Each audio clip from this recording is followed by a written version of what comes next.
So renew your positive, altruistic motivation for participating in this course or retreat to make sure that what we are doing here will be as beneficial as possible for ourselves and for others, both now and long term.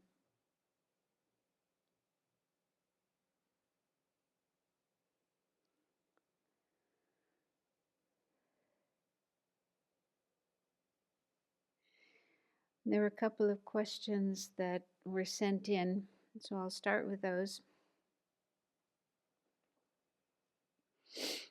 So one question, it was a little lengthy and detailed with personal details, so I'll omit the personal details and just make it into a general question, because I think it's something that probably other people would have as well.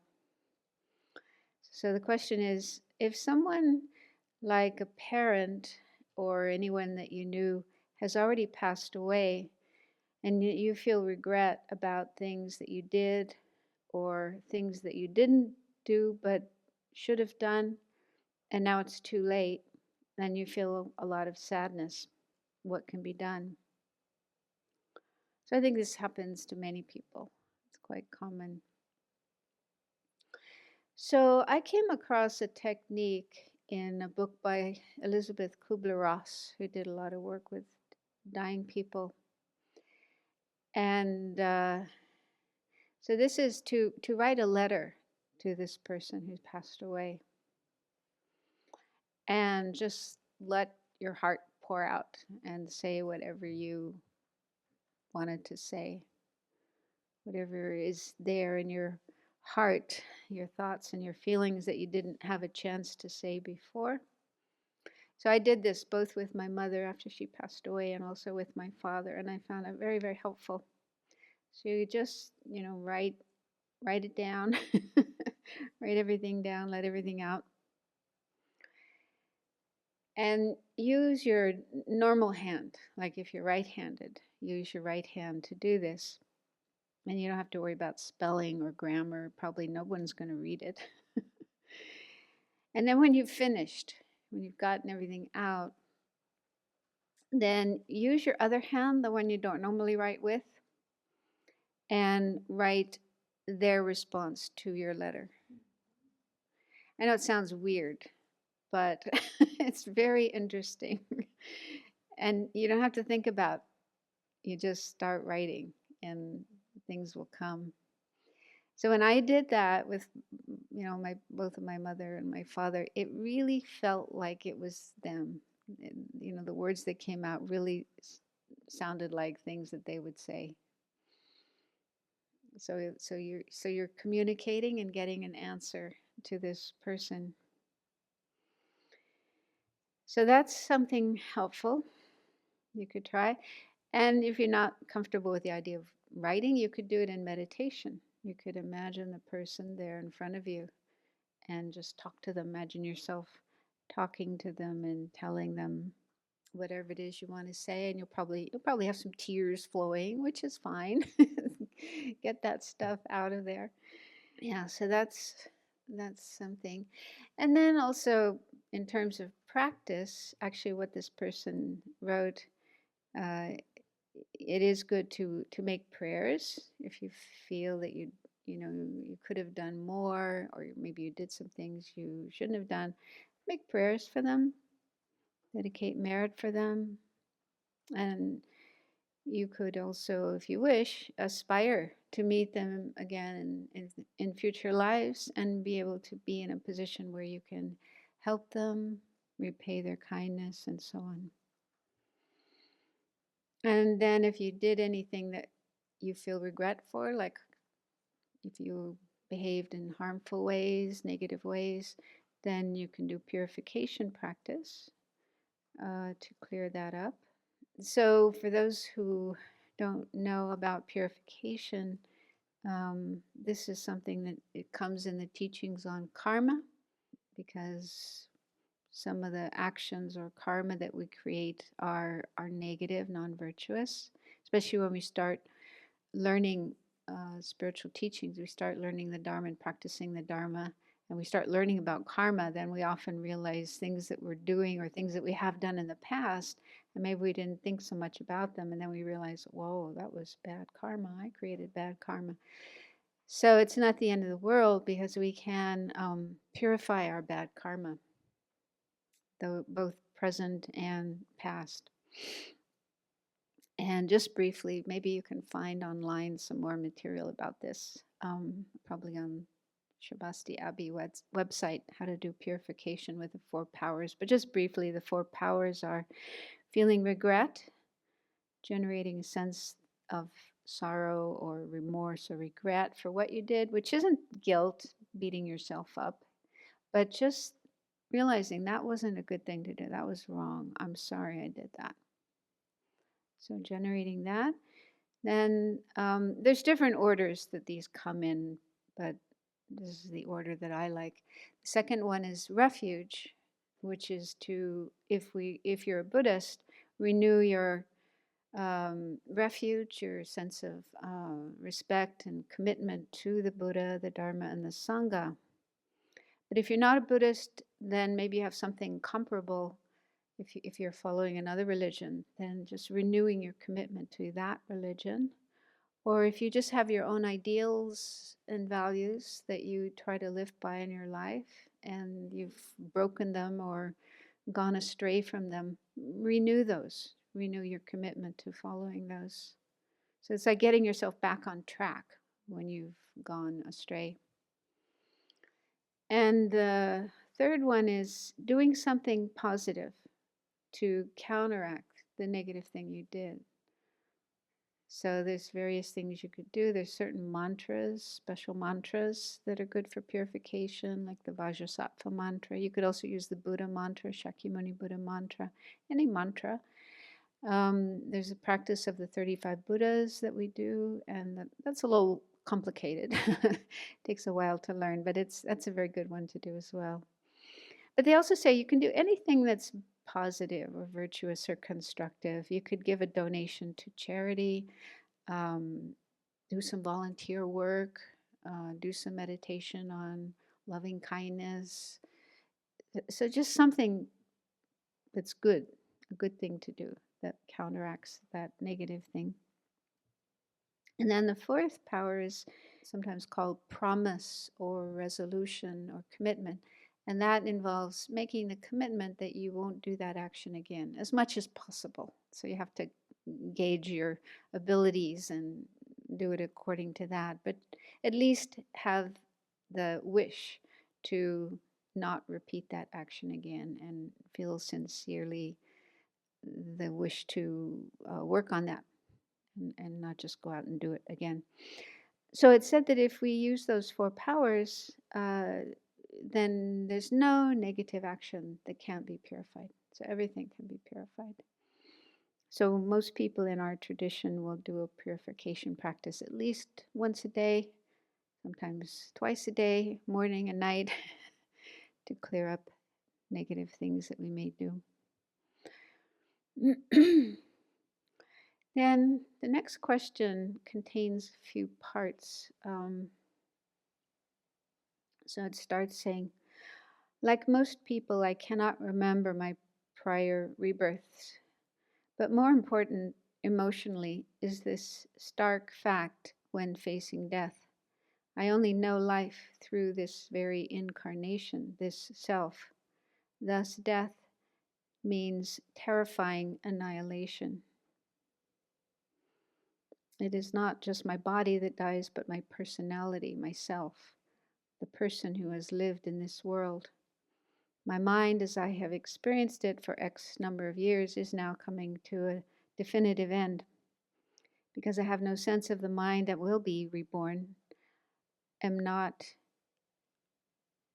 in emotional or cognitive contact with that as different from me, and so for all intents and purposes, I am annihilated at death. It seems a Buddhist is clinging to rebirth as a way of denying this awful faith. So I'll stop there and comment on that.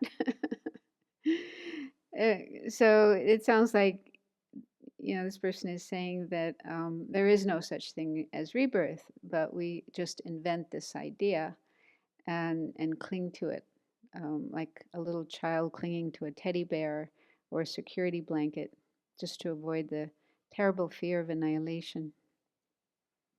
So I think when someone has a, rejecting attitude towards rebirth, it's good to check why. What is your reason? What is your basis for not believing in rebirth? So if the reason is simply, I don't remember past lives, and most people I know don't remember their past lives, is that really a good reason? Is that a valid reason? Because it seems that would be like saying, there's no such thing as depression because I don't experience it. Most of the people I know don't either.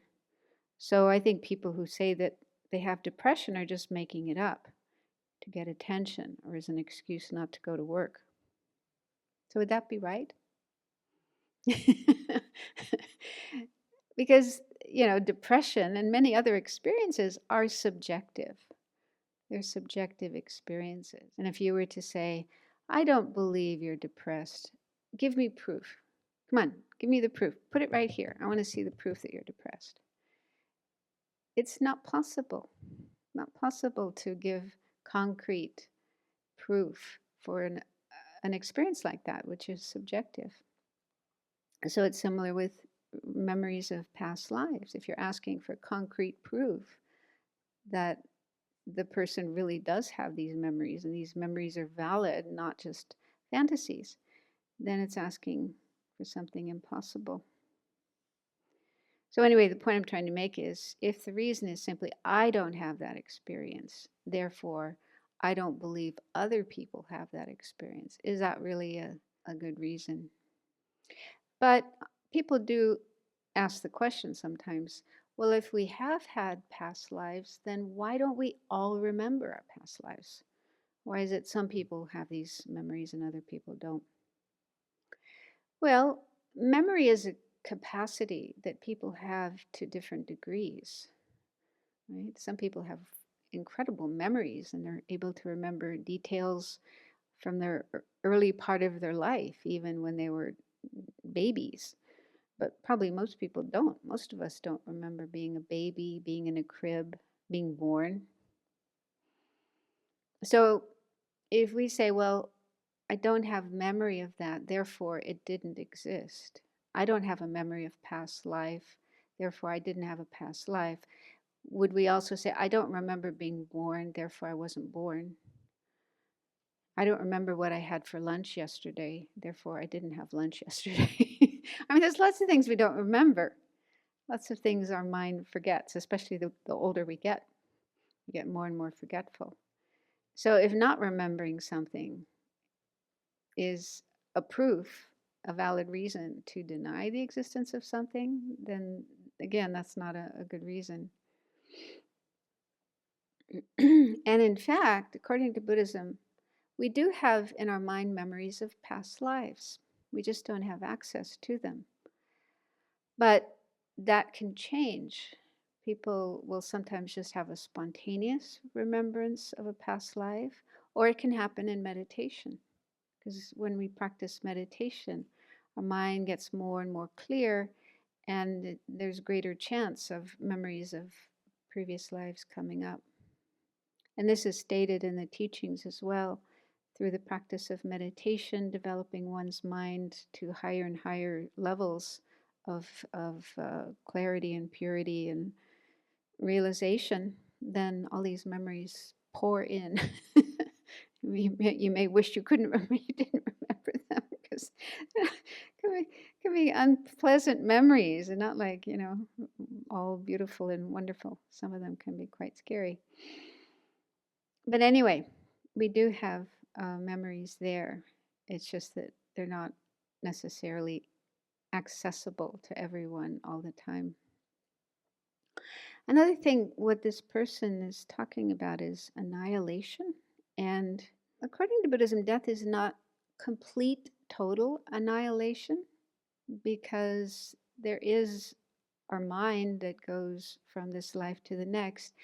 And with our mind go karmic imprints, so imprints of the actions that we have done, as well as imprints of our tendencies, habitual tendencies. These go with us from one life to the next. And this explains why even very small children can have certain tendencies that they may not have learned from their parents. For example, I know a number of people, and I've also heard of others. As small children, they were natural born vegetarians, even though their family, parents, everybody around them was meat eaters, sometimes big meat eaters, and they had just complete aversion to meat. They didn't want to eat meat at all. So that's not something you can attribute to their conditioning, their environment, their genes. Buddhism would say they were probably vegetarian in their previous life, and they're carrying that tendency over to the next one. And other kids are natural born killers. You know, they have this strong instinct to kill little creatures they may see, or to be like a bully, um, be nasty to other kids, and so on. So these tendencies that show up in small children, which can't be traced to their parents or anything in their environment, we would say in Buddhism, these are brought over from the past life. So this is another reason why it's so important to really habituate ourselves with positive qualities, positive tendencies in this life, like kindness and compassion and generosity and so on, so that we have a lot of those imprints and strong imprints in our mind that we can carry with us into the next life. And then those qualities will show up again in the future lives. So it's not like everything about us is completely annihilated when we die. That's a bit extreme. And also the idea of the personality dying. The person mentioned personality becoming extinct, or becoming, what's the word? Yeah, personality coming to a definitive end. This thing we call personality, is that actually something fixed and unchanging during our life? Are we the same person all through our life? Are you the same person you were when you were 5 years old? Is your personality the same now as it was then, or when you were 10, 12, 20, and so on? So even if we look carefully at our life, we can see that our personality changes. Some things may remain the same, or more or less the same, but other things can change. And in Zen Buddhism, they talk about death happening every moment, like little death. Every moment there's a little death, because the way we are, I mean, we can see that with our body. The way our body is at one moment in time isn't the same as it is the next moment in time. All the atoms and particles of our body actually change every single moment. And the same is true for our mind. Our mind is never exactly the same from one moment to the next. It's changing. There are different thoughts, different feelings, different perceptions changing. So it's good to try to look for this idea of a personality. Is it something fixed and unchanging during our life? And this is talking about subtle impermanence, this change that's taking place moment to moment. It's very, very helpful to get used to that idea, familiar with that idea. Another thing, continuing with the question, the end of the question actually, it says, how can death not be terrifying when these are the facts of how we experience life and ourselves? Well, I think death is terrifying when we don't know the truth about ourselves and others and everything. In other words, when we live in ignorance and confusion. And so in Buddhism, this is a very, very important topic. Do we know how things are? Do we know ourself? The idea we have about I, me, myself. Do we have a correct understanding of who we are, what we are? So we are asked to investigate that. This is one of the most difficult topics in Buddhism. It's sometimes called selflessness or egolessness or emptiness. Just investigating this sense of self or I or ego. What is it? How does it exist? Do I have a correct understanding of myself? Or do I have mistaken ideas? Ideas that are distorted, exaggerated. So I wouldn't advise doing this on your own, but rather under the guidance of a teacher. So for all of us, this is the case. We need to learn from our teachers how to do this kind of exploration and follow their advice, follow their guidance. If we have questions or we run into problems, we should go back to our teachers and ask them just to make sure we're doing it right, we're going in the right direction. And why do we even do this? What's the point of investigating our sense of self or I? It's because we suffer, because we have suffering, we have problems. And what the Buddha discovered, because he was once like ourselves, an ordinary person with suffering, with problems, confused. And what he discovered in his meditation was that the root of all of our problems, all of our suffering, is ignorance or confusion about the self. What is the self and how does it actually exist? So that ignorance, not understanding the real nature of the self, gives rise to other states of mind, afflictive states of mind, like greed, self-centeredness, anger, hatred, jealousy, fear, guilt. So all these afflictive emotions we see in ourselves and we see in the people around us, they all arise because of ignorance, because of not understanding the real nature of ourself and the real nature of everything. And then these, in turn, these afflictive states of mind lead to actions that are harmful, like war, murder, terrorist attacks, abuse, addiction, corruption, injustice, and so on and so on. So the personal, individual situation of confusion and suffering then gets taken into the larger sphere of family and community and society and the world. So all the suffering, all the problems in the world can be traced to this ignorance about our true nature. And if we investigate, if we do this investigation into who we are, what we are, how we exist, and clear up the confusion and the ignorance, then we clear up all those other problems, all the suffering. We stop suffering, we stop creating suffering for others, and we stop having fear of death, terror of death.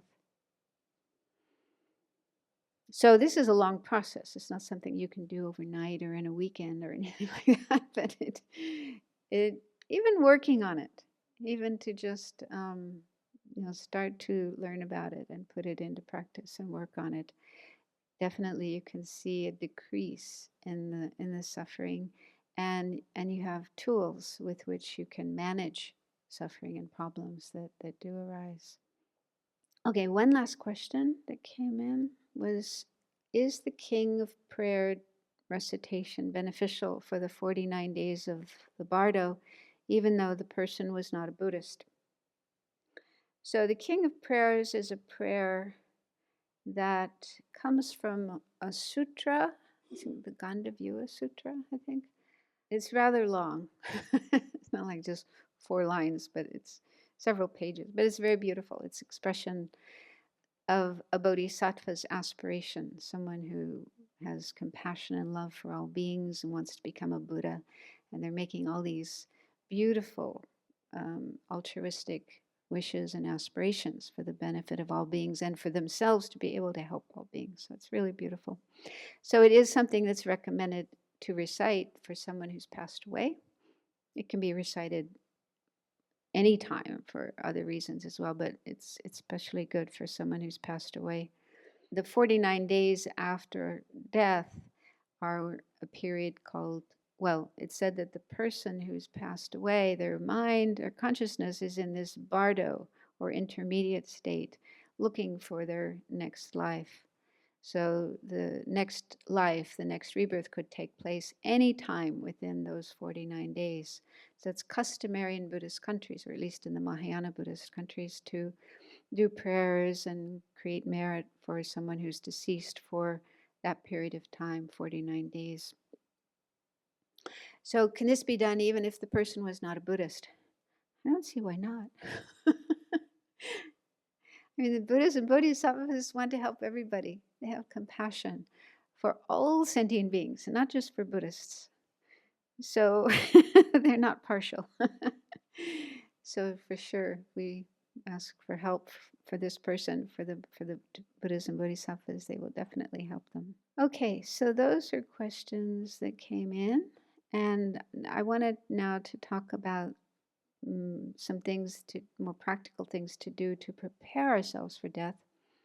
So we already did encounter a few from these discourses of the Buddha, such as the practice of mindfulness, developing mindfulness, and familiarity with the impermanent nature of things, so that we can see our body and our mind, our thoughts and our feelings as changing, subject to change. And developing familiarity with that practice is really helpful when we are experiencing changes, such as our body getting older, getting sick, getting close to death, and then whatever's happening in our mind as a result of that. So mindfulness is very, very helpful to be able to kind of step back and look at what's happening and not be so caught up in it and identifying with it and getting freaked out about it and, and so on. Being able to kind of stay afloat on the waves of change that are taking place. So that's very, very helpful, very important.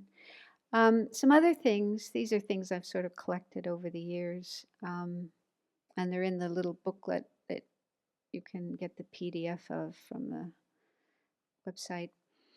4 things from a book called Facing Death and Finding Hope by Christine Longacre. She calls the 4 tasks of living and dying. So Christine Longacre worked with dying people for 20 years by the time she wrote this book. So she had a lot of experience. And she was also a practitioner of Tibetan Buddhism. So she has experience in both areas of Buddhist practice, Buddhist meditation, and working with dying people. So she summarized these 4 things that are really helpful for ourselves to be more prepared for death and then be able to help others when they are dying. So the 4 things, I'll just explain them briefly, but if you want to know more, the book is wonderful. It's really excellent. The first one is understanding and transforming suffering. What that means is suffering, whether it's physical or mental or relationship problems, whatever problems we experience in life, our tendency is usually to run away, try to run away, or push the problem away. We don't want it, we don't like it, so we try to find ways to escape from it. Sometimes the things we do to escape from problems just create more problems, like taking drugs, alcohol. Then we can get addicted to those. So instead of trying to run away from or avoid problems, she recommends that we learn to understand suffering and learn to transform it. And there's a lot of material in Buddhist teachings about this. There's a whole body of teachings called Transforming Problems into the Path, transforming difficulties into the path. So whatever difficulties or problems we experience in life don't have to be bad, but they can actually be used. A bit like recycling your garbage, stuff that you normally throw away. It can be recycled. Compost can be put on the garden to nourish the vegetables and so on. So it's like taking those unpleasant experiences in life and turning them into something that helps us have more compassion. That's actually one of the best ways of transforming suffering, is using it to understand that others suffer too. Other people have this kind of problem. So now I know what it's like. Now I'm in a better position to understand them and help them when they have problems. So that's just one example of how suffering can be used in the path and transformed into insights and the growth of positive qualities.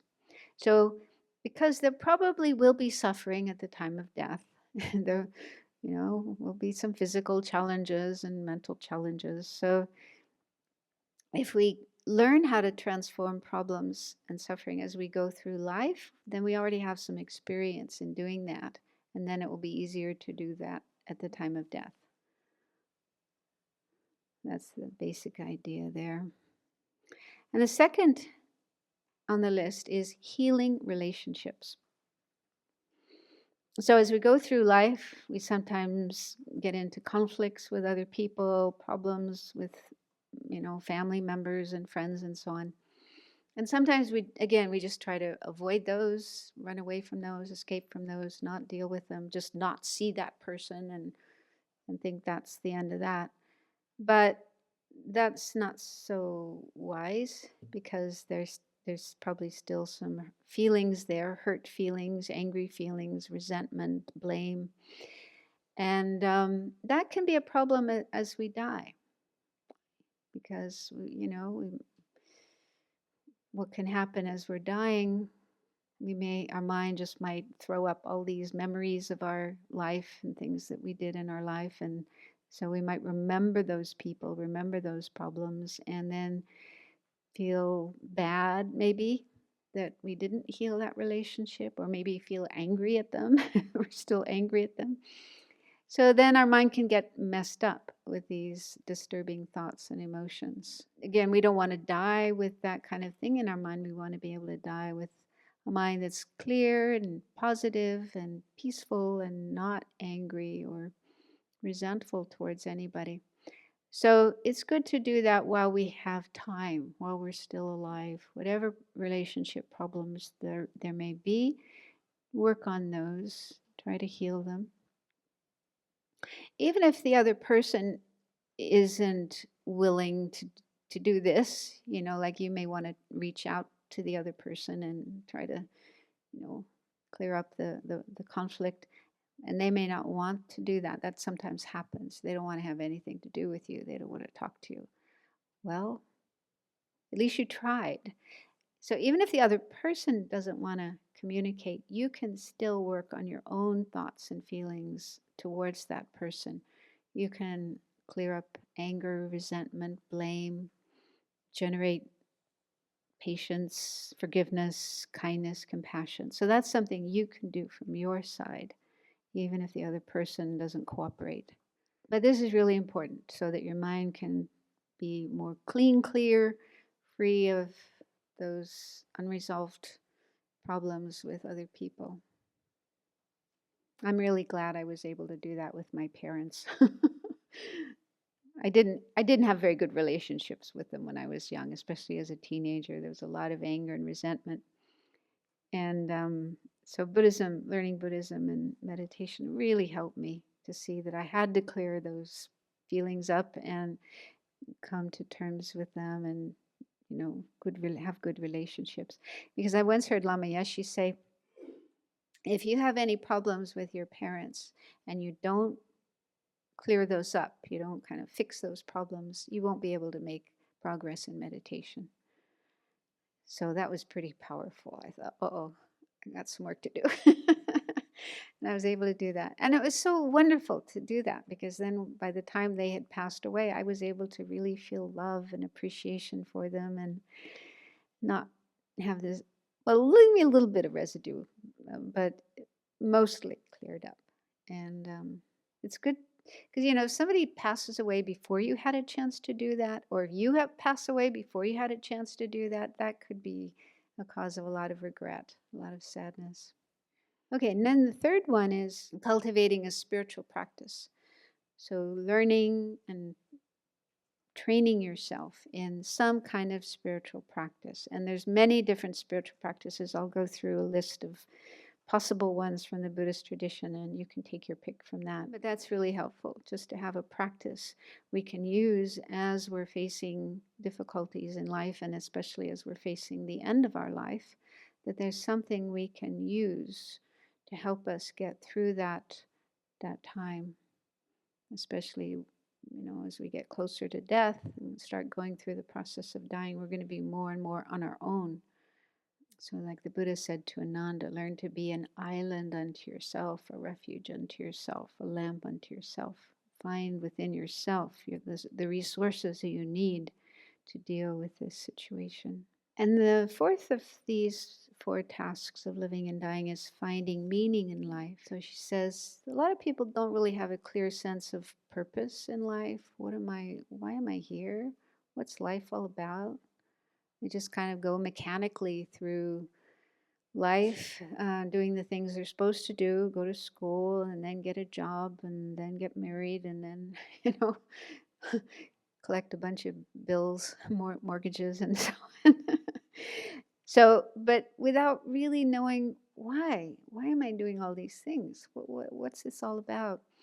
And so then when people like that get to the end of their life, facing death, they can sometimes feel a sense of despair and hopelessness and meaninglessness, and what was that all about? Yeah. And then that in turn makes it very hard to have a positive state of mind and good feelings at the time of death. So before we get to that point of leaving life, it's important to have a clear sense of, well, what are we doing here? What's the purpose of life? What's life all about? So that's something each person needs to discover on their own. But according to Buddhism, the purpose of life is to be happy, but genuine happiness, not just the eat, drink, and marry kind of happiness, going after sense pleasures, but genuine happiness, which means having a good heart, kindness, compassion for others, doing what we can to help others, just trying to keep our mind in as positive state as possible, as much as possible, not letting our mind go down tracks of unhappiness and anger and so on. And there are lots of methods, practices that enable us to do this. So this is within Buddhism. Someone who follows a Buddhist path would see that being the meaning of life. And then beyond that, there are higher goals that we can work towards: enlightenment or Buddhahood, nirvana, liberation, realization of emptiness, and bodhicitta. So there's these states of mind that can be achieved. The Buddha himself achieved them and taught the way to do so. So we can work towards those states of mind as well. So that gives us something to do, something to work towards, something meaningful and satisfying, a sense of what is the meaning and purpose of life. So again, that's just a very brief summary, but there's much more in the book explaining those points. And then as for spiritual practice, which is one of those 4 points, cultivating a spiritual practice. So there's many different practices just within Buddhism for those who are inclined towards Buddhism, but then there's of course many other spiritual and religious traditions that you can maybe. When it comes to a religious or spiritual tradition, I think we just need to get in touch with our own heart and our feelings and find the one that fits us. Just like when you're shopping for a pair of shoes, you have to find one that fits you and feels good on your feet and not just do what other people are doing. And then Buddha himself said, with regard to his teachings, we shouldn't take them on just blindly like dogma, but rather investigate, check. Is what the Buddha taught true or not? Are these teachings true and valid, and they work? so we can try them out and see if they work or not. So just some possible practices from the Buddhist tradition. One is living ethically. Ethical conduct is a very, very important aspect of Buddhist practice. It mainly means living our life in such a way that we don't do harmful things. We refrain from harmful actions such as killing, stealing. Well, there's a list of 10 actions that the Buddha said are the most harmful ones that we could do. So we learn about those and then really try our best to avoid doing them. So it's killing, stealing, and sexual misconduct. Those are physical actions. Sexual misconduct means basically any kind of sexual activity that is harmful, that causes suffering. So that could include rape, child abuse, adultery, S&M, but anything that's harmful that causes suffering, refraining from that. And then there are 4 of speech: lying, harsh speech, saying hurtful, insulting words to others, divisive speech, speech that causes friends to break up, be disharmonious, or further splitting up friends who are already disharmonious, making them more angry and aggressive towards each other. So it could be between 2 people or groups of people, like on the national level. This kind of thing can happen, stirring up one group of people to have anger and hatred and mistrust towards another one that could possibly even lead to violence. So any kind of speech that creates that kind of disharmony. And then the last one is idle talk, which is talking about things that aren't really important and towards which we may have attachment. So things like talking about gossip, telling stories about people behind their back. But even things like talking about politics or food or movies or sports. I mean, sometimes we have these conversations just to keep up with what's going on, or maybe there's some Dharma lesson to be learned from these. But if we do it in an excessive way, and sometimes people can spend hours talking about these kind of things. In doing so, it can increase our afflictive emotions, our attachment gets stirred up more and more, or our animosity, anger and hatred, or jealousy.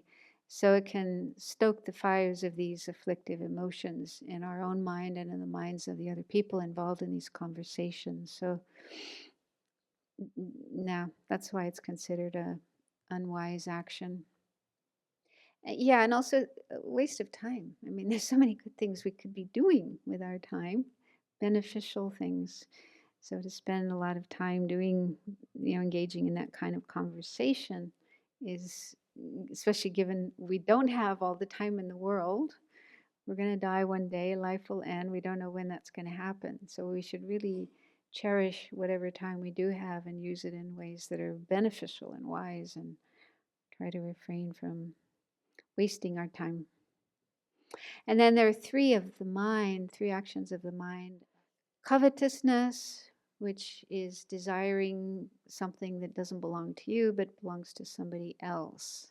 And even we don't act on that, but just having the wish to have that object, and maybe even going further and start thinking about ways you could get it, stealing it or asking in a nice way, will you give that to me, or whatever, just plotting, planning how to get that desired object.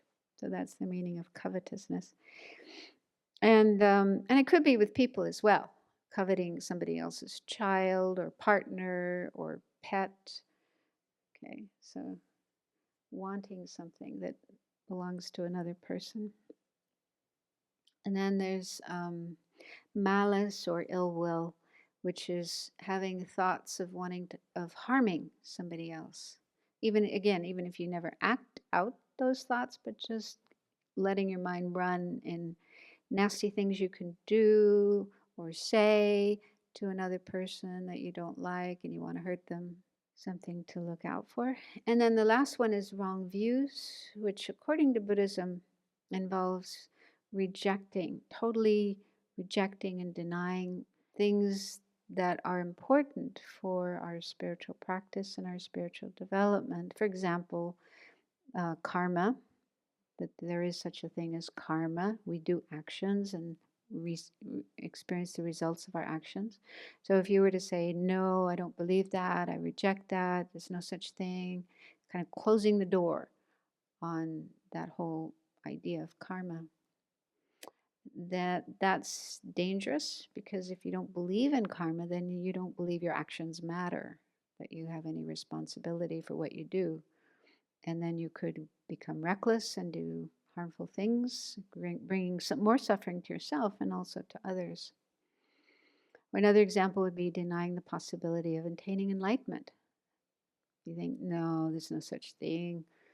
That results in not even trying to achieve such a state. Denying that such a thing can even exist, you wouldn't even try to attain it. So anyway, that's just a brief explanation of the 10 actions that the Buddha pointed out as being the main ones to avoid if we want to live ethically. And then there's the opposite of those, which is simply making the conscious determination, I'm not going to do those actions, and then refraining from them, refraining from killing, refraining from stealing, and so on.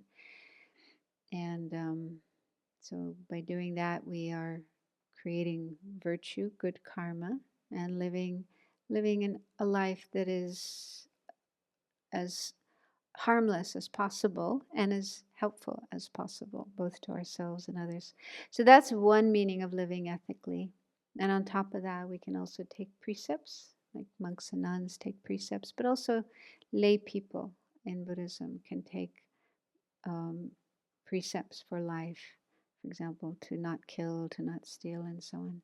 So those are just examples of how we can live ethically. So that's one practice we can do that gives us a good basis, a good foundation for living our life in preparation for death. Because if we're refraining from harmful actions and doing helpful actions as much as we can, that naturally puts us into a good state of mind and less to be worried about and feel regret for at the time of death. Another thing we can do is study spiritual teachings. So there's lots of opportunities now, especially with online courses, many teachings available. But it's also important to, when the pandemic is over, it's good to make the effort to be physically present with spiritual teachers. It's a big difference than just watching them on a screen, but being in the presence of spiritual teachers and observing how they behave, how they are, getting a feeling for their kindness and their compassion is very, very important, very helpful to inspire ourselves to be like that as well. So by learning spiritual teachings, this gives us more ideas, more avenues for how to live our life in a healthy way, in a positive way, in a beneficial way. And then taking refuge, when people have learned Buddhism for a certain amount of time, best is a couple of years, really learning Buddhism and trying it out, practicing it. If you get to the point where you feel you want to make a commitment to Buddhism and actually become a Buddhist and follow the Buddhist path, then you can take this step of taking refuge. So it's like formally declaring a commitment to Buddhism and being a Buddhist. But the real meaning of taking refuge isn't just going through a ceremony and declaring that you want to be a Buddhist. It's a state of mind.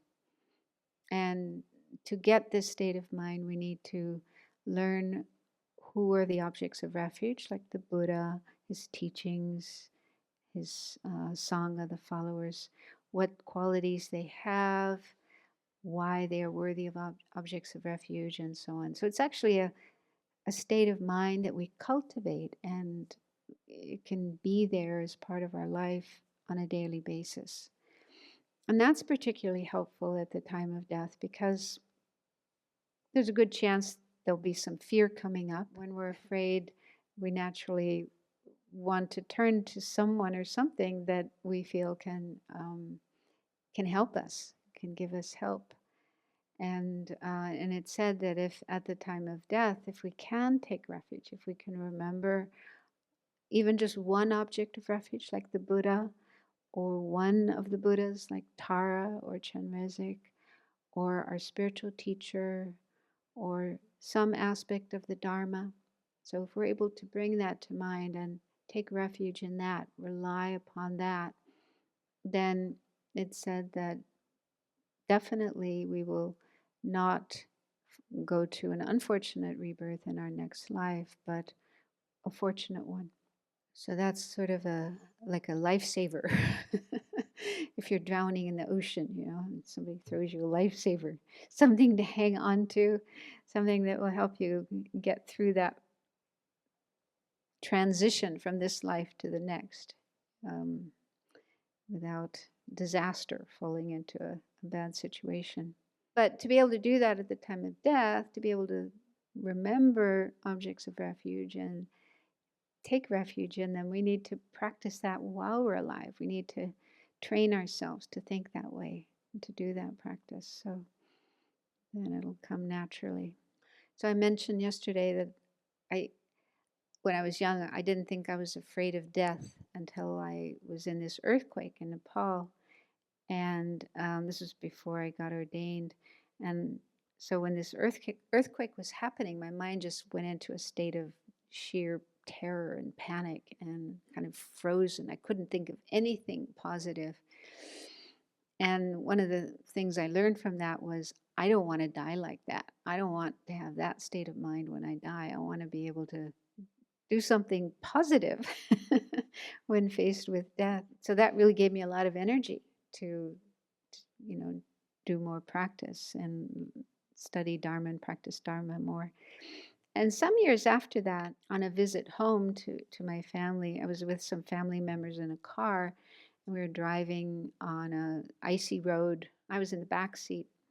My brother-in-law was driving, and we were probably going too fast. Suddenly, the car just started spinning. It was scary. Fortunately, it was not a very busy road. There were no cars coming behind or in front of us. Otherwise, we would have had a big crash. But I found myself just reciting Tara's mantra without even having the thought, oh, I better, take refuge in Tara and say Tara's mantra. It was just automatic. It was just like an automatic reaction. Om Tara. And I was kind of surprised to notice that, but pleasantly surprised to see that I had practiced enough that I had some practice that I could do even in a sudden experience like that.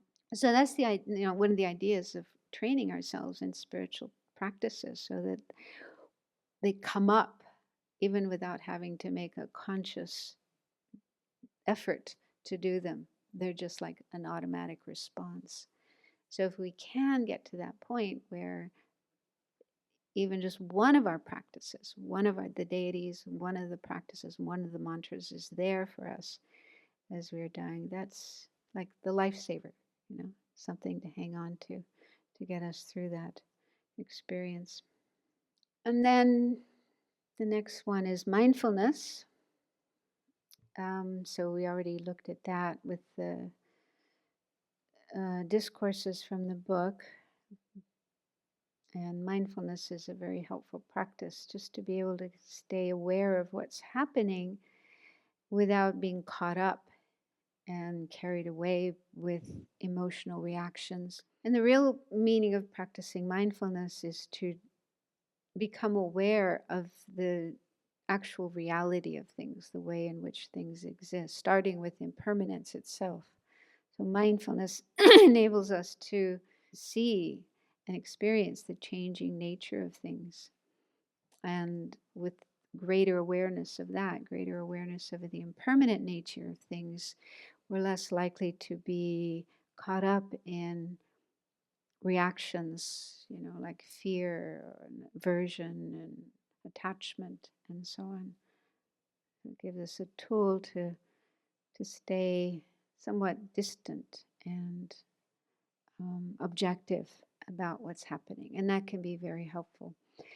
There's a good illustration of this in a book called Tuesdays with Maury. Really beautiful book, true story about a man named Maury who was dying of, is it ALS he had? So kind of a gradual paralysis, starting with his feet, and then, as time went on, getting higher in his body, and towards the end it was in his lungs, and there were times when he couldn't breathe and, would go into a sort of crisis of, gasping for breath. And he mentioned in the book that he had somebody teaching him meditation, coming and meditating with him, and it sounds like it was mindfulness meditation. And so that really helped him during these crises, both physical ones like having difficulty breathing, and also emotional ones when he would be overwhelmed with sadness about leaving behind his family and friends and students and so on. He was a university professor. So with the mindfulness practice, he was able to just observe these things that were going on, not be totally overwhelmed by them and caught up in them, and able to move through them. And it's a beautiful story because he was such a compassionate person. He was like giving energy, giving kindness and compassion and joy to the people around him, even though he was the one dying. The people around him were trying to be there for him and help him, but he was almost in a more positive state than they were. Very inspiring, just to see how it's possible to face death and go through this process of death and dying, and keep the mind in a positive state. And then another kind of practice would be meditations to cultivate loving kindness, compassion, all of the four immeasurables, but especially loving kindness and compassion. So if we cultivate these states of mind while we're alive, there's a greater chance that we'll be able to have them in our mind at the time of death, which will be good for us because they're beautiful states of mind. They're positive states of mind. They're not painful and disturbing like anger or irritation or self-pity, or these are things that can come up in the mind as one is going through sickness and facing death and so forth. And to be able to have them at those difficult times, we need to be familiar with them. So if we train ourselves in those states of mind while we're alive, and they become more natural, more our normal way of being, then there's a greater chance we'll be able to have them as we're dying. And actually in the book there was another discourse about, well, two discourses actually, the ideal qualities of a patient and a nurse. So when someone is in the situation of being a patient, they're ill and trying to recover from illness and being helped by other people, whether it's nurses or family members, caregivers, whoever.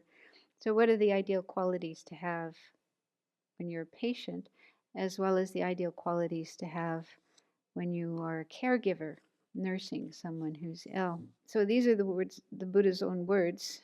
He was in Sravasti, and he just said to his monastics, a patient who is endowed with 5 qualities. So first he talks about the qualities not to have before he gives the qualities you should have. So the qualities that the patient will not gain timely recovery and will remain bedridden. So if you have these 5 qualities, you're not going to recover and you're going to be sick for a long time. So the 5 are not discerning what to eat and drink, not eating at the proper time, not taking your medicine, and grieving too much and being irritable and not having metta, loving kindness towards the nurses. So, on the other hand, if a patient has 5 qualities, the opposite of these, then the patient will recover in the proper way. So the 5 qualities that we should have are knowing what to eat and drink, eating at the proper time, taking the medicine, and not cherishing grieving, and fully arousing a mental attitude of metta, loving kindness towards the nurse.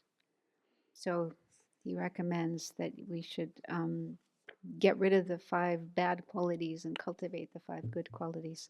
So that's really interesting, that, for a patient to have a lack of metta and grieving too much, complaining too much, being irritable, that's bad for them.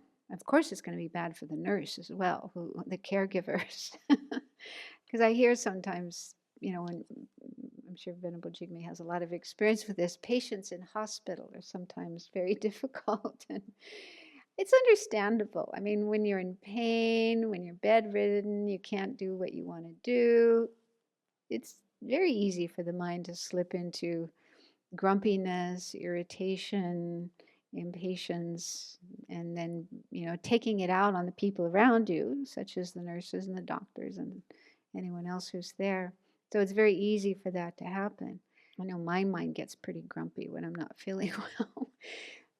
So the Buddha is recommending that we really cultivate this quality of kindness, metta, loving kindness, and bring that forth when we are in the position of being a patient, and really appreciating the kindness of those who are taking care of us, being kind to them, showing our appreciation to them, being cooperative to them, and so on. So that's good for them, of course, but it's also good for us. The Buddha is saying this will help us to recover faster.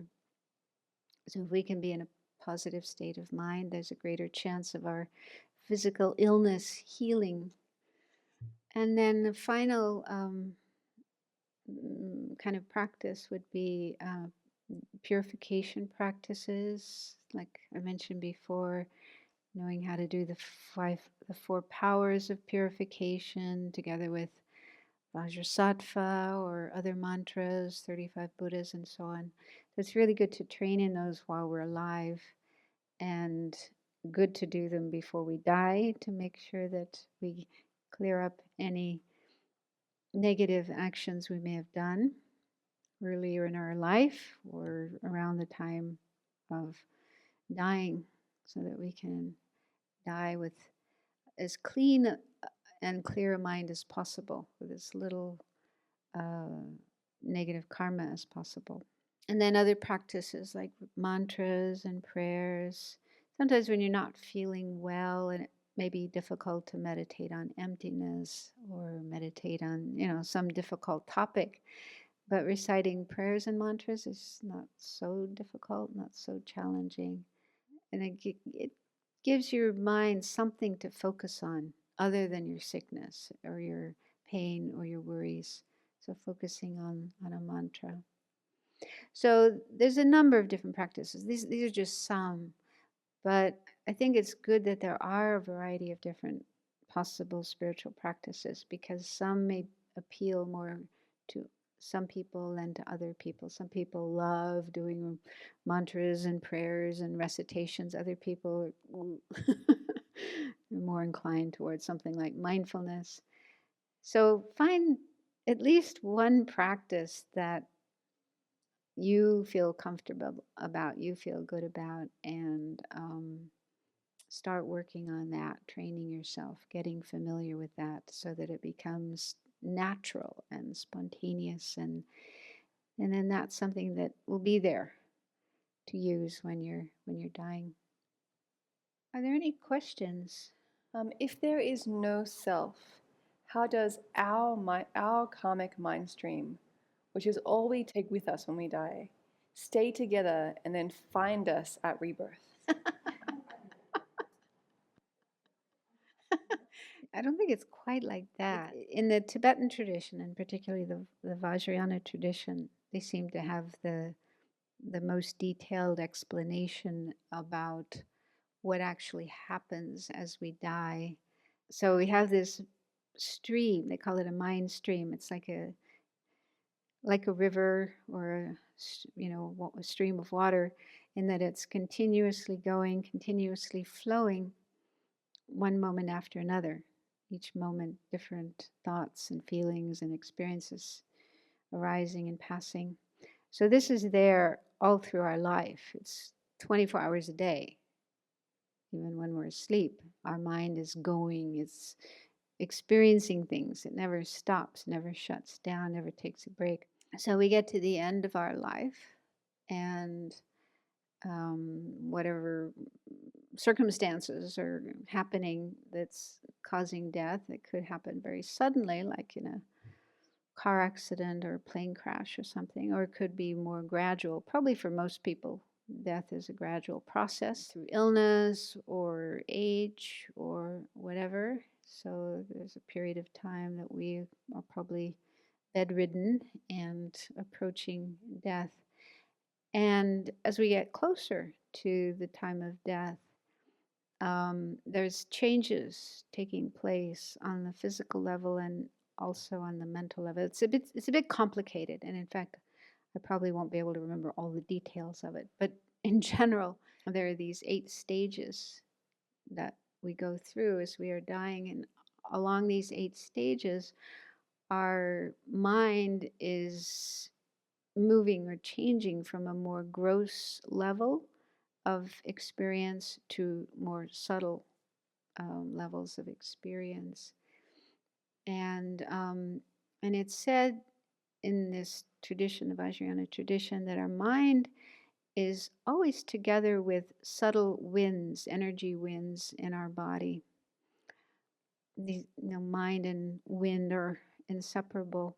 And so as these changes happen in the process of dying, there's physical changes as well. So like on the first stage of these 8, it said that you feel as if you're sinking into the bed or whatever you're lying on. Your body feels really, really heavy and like it's sinking. And then you have internal experiences at the same time of loss of sight. I think that's the first of the senses to go. It's difficult to see things. Inner visions, sort of inner appearances that can happen. So that's just an example, but at each of these stages, there are different things that happen, and some of them are more on the physical level, and some of them are more on the mental level. At the 4th stage, that's the time at which the breathing actually stops. Prior to that, the breathing is getting more and more labored or difficult, and then finally it stops altogether. And that's at the 4th stage. And at that time, the mind is really going deep into itself. You're no longer aware of other people, whoever's around you, whatever's around you. You're kind of sinking deeper into subtler levels of the mind. And then it goes to subtler and subtler levels. And finally, the 8th stage is the level of the clear light. That's when this most subtle level of the mind, the clear light mind, manifests. And by that time, all our normal thoughts and our memories of our life and all of our sense perceptions, these are the gross levels of mind, they've all stopped. They're no longer functioning. And there's just this very, very subtle, clear light mind. And then how long you stay in that clear light state will vary from one person to another. A meditator, somebody who's meditated, is able to stay in that state for a long time, even days or weeks. There's stories of these great Tibetan meditators, sometimes in weeks, staying weeks in that clear light state. And from the outside, they look as though they're dead.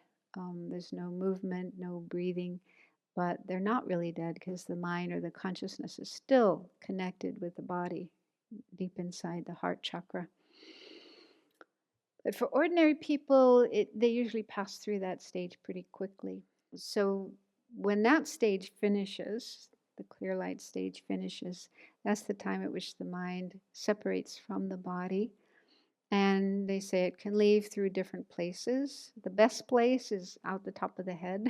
So there's certain practices to, get familiar with that, train yourself so your mind can go out of the top of your head when you die. And then the mind is out of the body, and it will first be in the bardo state for a while.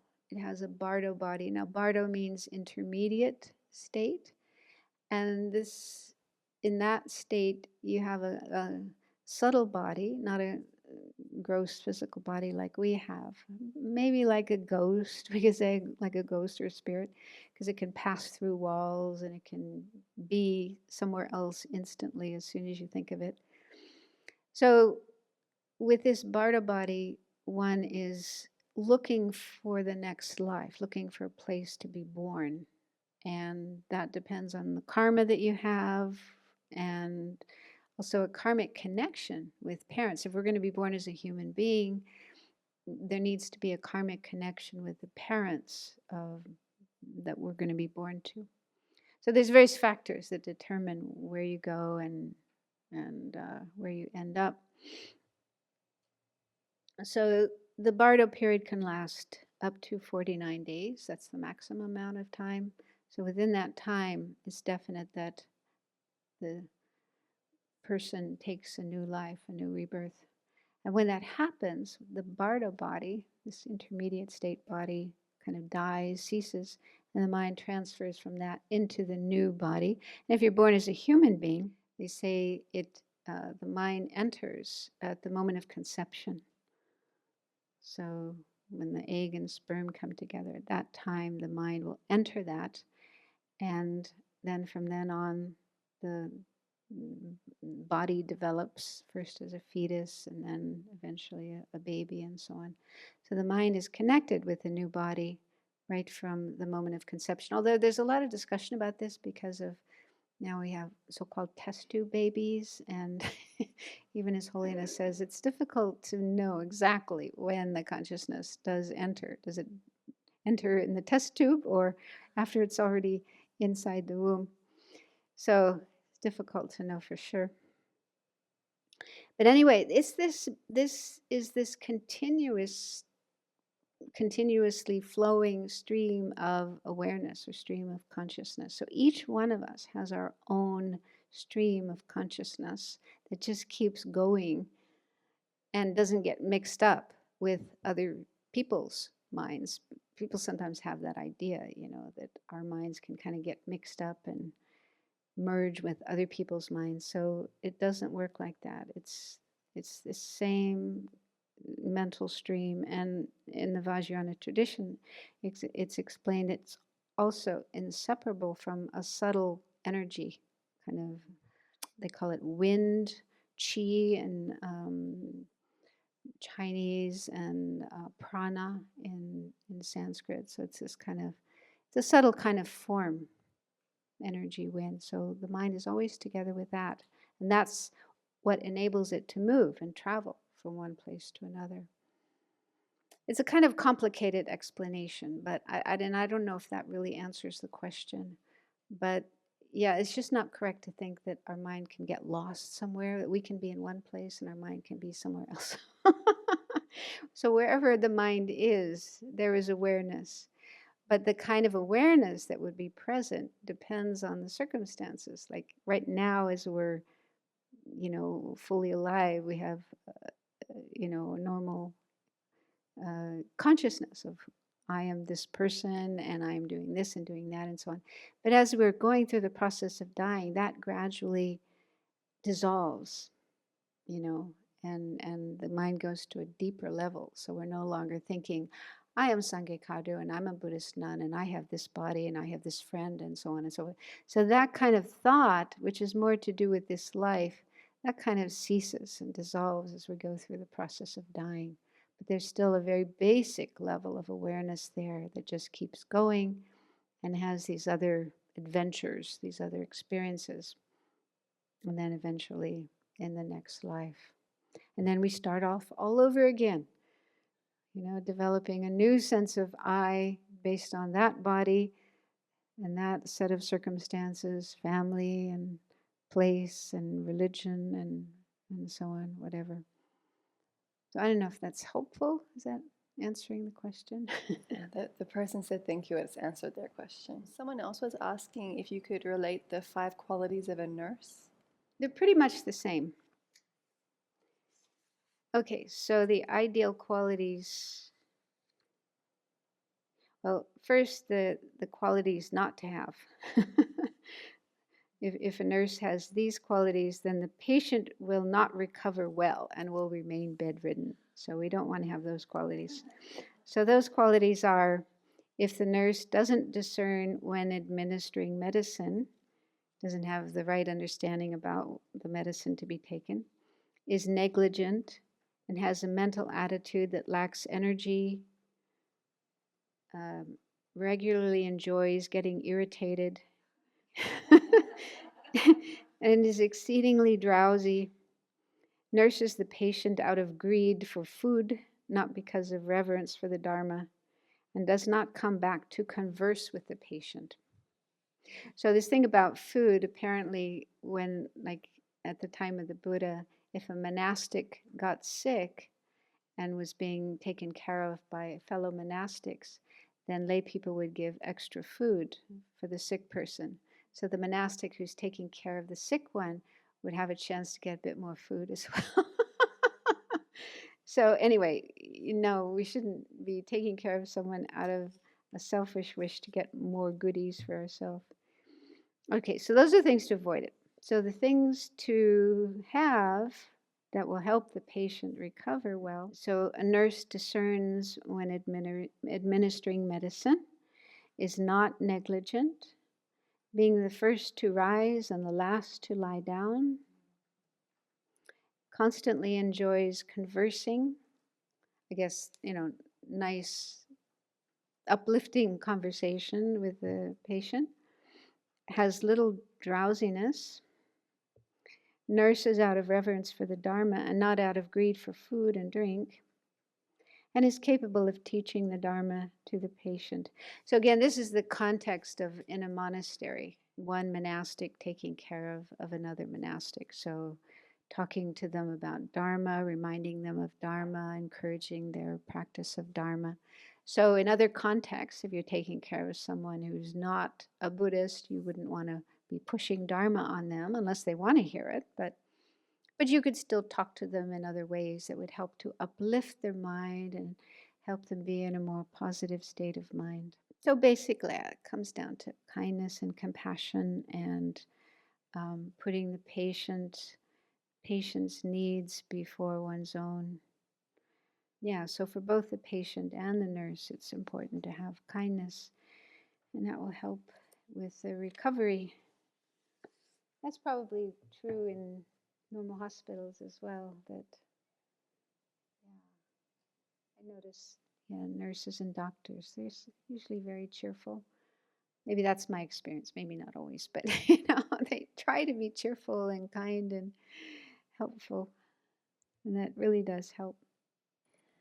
Someone is asking, why is our mind stream not considered our soul? How is the Buddhist mind stream different from the Christian or Catholic sense of a soul? Well, I'm not really sure, even though I was raised as a Catholic, how the soul is defined or explained, if there even is such an explanation like that. But I do remember as a child and, going to religious classes, religion classes, and there'd be drawings in our little books about people in heaven.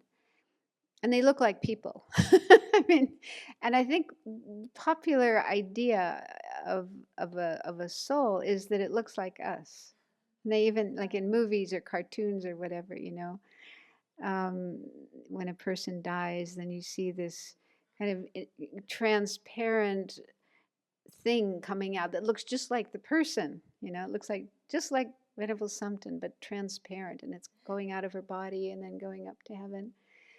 So I think we tend to have that idea. Maybe that's just the, popular conventional, ordinary people's ideas of what a soul is, but it's like that's the person, just like they are during their life. There's some part of them that's exactly like that, even looks like that, and goes off to heaven, hopefully, and not to hell. So it's something kind of fixed and permanent. And also, I think this is pretty much a part of Christianity that, they say that in heaven, if you go to heaven, you will be reunited with your loved ones. Yeah, so I'll go up to heaven and my mom will be there, and my dad will be there, and, you know, and they'll look just like they did during the life. I mean, it's kind of weird, if you think about it. Yeah, the end of their life or when they were young. I don't know. So there seems to be this idea of the soul being something kind of fixed and almost static, and that's how the person is, and they will always be that way forever and ever. Whereas the Buddhist idea of the mind is not like that. It's just this more like raw material, mental, conscious material that's always changing and doesn't have fixed properties or fixed qualities like a specific person, how we look and our personality and so on and so forth. Those are just things that come and go in the mind but are not fixed. So that's how I think of it, this raw energy of mind leaves this body and this person, this personality that I am now, and it will go to a new body, and there it will develop a completely different sort of set of traits and different identity, different personality, and so on. So that's one way of answering the question. But this is a tricky point because it involves this whole idea of self. What is the self? And even within Buddhism, there are different explanations of that. What is a self? And how is it that even though there is no fixed self like a soul or an Atman, it still happens that a person in one lifetime creates karma and then in another lifetime experiences the results of that. How do you explain that within the context of no fixed self, no fixed soul? So it's a complex point, and there's different explanations, different interpretations, and we've just run out of time. So, but it's a good question, and I encourage you to explore more the Buddhist teachings and keep that question in mind, and it hopefully will become more and more clear. So there's lots more about this topic, but we've run out of time. And the file that I prepared for this class, there's more material on there that I didn't have time to cover. There's also some books, recommended books, more books on this topic if you do want to read more. There's actually lots of books and more coming out all the time on death and dying, and I haven't had a chance to read all of them. So if you're really interested in this topic, there's plenty of material. So I hope it's been helpful and you've learned something that's been helpful for you in how you live your life, how you prepare for death and dying, both your own and also helping others who are going through that experience.